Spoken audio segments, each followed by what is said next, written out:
All right, well, I thought we'd do everybody's favourite, the 100. I know, we all hate it. So the 100 in the original Pilates sequence was classed as a warm-up exercise. In its entirety, it's pretty harsh for a warm-up exercise, to be fair. But the basic principles are pumping the arms, gets the shoulders working, gets them moving, gets your joint fluid all nicely warmed up, a bit like engine oil really, not very glamorous. You can alter your leg positions to make it as easy or as hard as you want. To be honest with the 100, other than a resistance band, I actually don't see the point in using like a Swiss ball or anything like that, because it actually makes it a bit tame unless you just want to rest your legs on the ball. So we'll just start with the setup, which is always important. So most of you know it, but it doesn't do any harm to check. So you've got your core muscles engaged, that's your pelvic floor lifted, your navel to spine pulled in. Think of those little coughing, laughing muscles, get those abs nice and tight. Doesn't matter what the six-pack looks like or doesn't, they're underneath, they are there. So you're working your deep core muscles, remember. We're not interested really in the effects of the six-pack. So again, make sure your head is nice and long. I found my block today. So this is where my head needs to be. If I take this away, the head ends up tilting backwards, which your neck is part of your spine, you're so far out of alignment, it's just wrong. So get a block, fold the towel up, get a firm little cushion, anything like that. And then you want your feet hip distance apart. So if you're an absolute beginner and you've got real back problems or anything like that, the easiest way to do the 100 with your core muscles engaged, don't forget those, very important, because when you do the easy versions or the modified versions, in all honesty, it's really easy to forget to use your abs, which you don't want to do. So you want your arms about 6 inches off the floor. Your core muscles are engaged, your spine's nice and neutral, remember, not tilting the pelvis backwards and forwards, it's in between. And you would literally, with your core engaged, pump the arms 100 times like that. That's it, okay? You want to make it a little bit harder, you lift one leg, knee over the hip, okay? And you would do the same for 50 arm beats. You would then change. You'd lift the other leg and you do the same for another 50 arm beats, okay? So those are very much modified Pilates 100s and they're much safer. So if anybody's got a back problem, recently been to a physio and they say go and do Pilates, everybody goes and starts doing the full Monty even though I tell them to go stay on one leg. That's what you should be doing and persevere with it till you've got it absolutely nailed and you know your back's feeling better. So some people alternate the palms every 5 like that. It's up to you. Like that. Don't have to. The other thing is keep your wrists straight.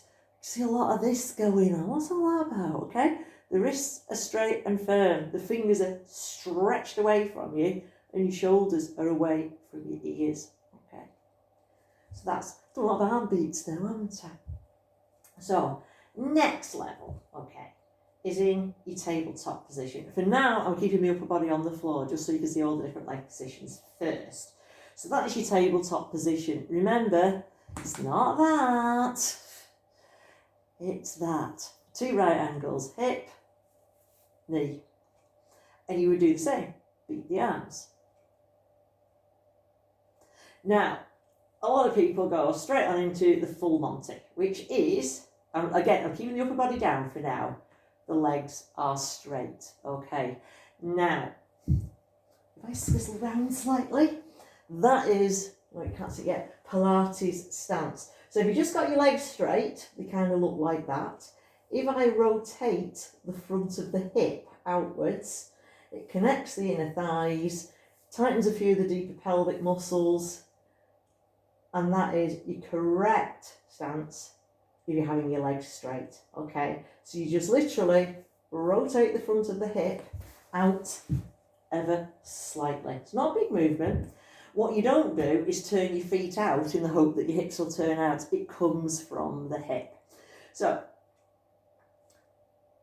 anything vertical is obviously a lot easier, but again, it's really easy to forget to use your core if you do vertical. So if you take just a little bit off the vertical, that's absolutely fine. Beat the arms like that. You can take them a little bit lower. You can take them even lower. And the full exercise is with the upper body raised Pilates stance with your legs almost at the floor. And you beat the arms like that. Inhale, 2, 3, 4, 5. Exhale, 2, 3, 4, 5. Inhale, 2, 3, 4, 5. Exhale, 2, 3, 4, 5. When you've done your 100, you bring the knees back up. You relax the upper body. And unless you're going straight into your next exercise, sorry, I forgot the arms. Did a Helen then. Yeah. If you're going straight on, if you're doing a nice flowing sequence, then obviously you would carry on. But always, always, always, no matter how good your back is, it is safer to go 1 and then 2. If you go from like that and go, or it's putting a load on your back will probably lift off the floor. It's not really elegant anyway. So if you can, if you start legs straight or bend, doesn't matter, bend the knees 1 at a time. And I normally alternate which leg I put down first in exercises. I'm showing you this leg because that's the one closest to the camera. But yeah, so other than that, in the 100, that's kind of it really. What you can do, if you've got one of these resistance bands, is if you come up into your tabletop position and just place the band over your shins like that. Again, you can have the upper body down, you can have it in the raised position. Your fingers point away from you. We don't want any fists like this because the elbows start to bend. So you've got the fingers pointed away. This band is literally between my thumb and my forefinger. There's not a great deal of pressure. It isn't a resistance exercise. And it just works the shoulders a little bit more. So you would go inhale 2, 3, 4, 5. Exhale 2, 3, 4, 5. Inhale 2, 3, 4, 5. If you were doing legs straight, it's going to ping on the head. If you're doing legs straight, you can do the same. So you go inhale 2, 3, 4, 5. Exhale 2, 3, 4, 5. That's basically the 100.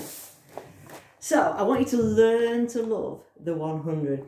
Like I say, it's a warm-up exercise. It's important, even at the absolute basic level, with your feet flat on the floor, which is effectively your set-up position.